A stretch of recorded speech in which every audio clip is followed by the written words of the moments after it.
హైదరాబాద్లో జరిగిన south India సినిమాల అవార్డుల కార్యక్రమంలో ఐఫాలో పాల్గొనేందుకు వచ్చిన తెలంగాణ సీఎం కేసీఆర్ మనవడు, మున్సిపల్ ఐటీ మంత్రి కేటీఆర్ కుమారుడు హిమాన్షు మాట్లాడిన మాటలు సోషల్ మీడియాలో వైరల్ అవుతున్నాయి.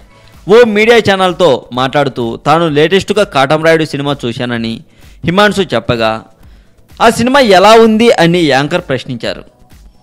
అంత ఎక్కువగా ఏమీ లేదని, నార్మల్గా ఉంది అని హిమాన్షు జవాబిచ్చాడు. ఇటీవల ఈ సినిమాను చూసిన సందర్భంగా పవన్తో సెల్ఫీ ఫోటో దిగిన కేటీఆర్ కాటమరాయుడు సినిమా బాగుందని పవన్ను, నిర్మాత శరత్ మరార్ను అభినందించిన విషయం తెలిసిందే.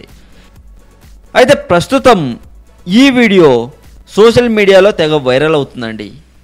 మరింత టాలీవుడ్ సమాచారం కోసం సబ్స్క్రైబ్ చేయండి టాలీవుడ్ సెంటర్.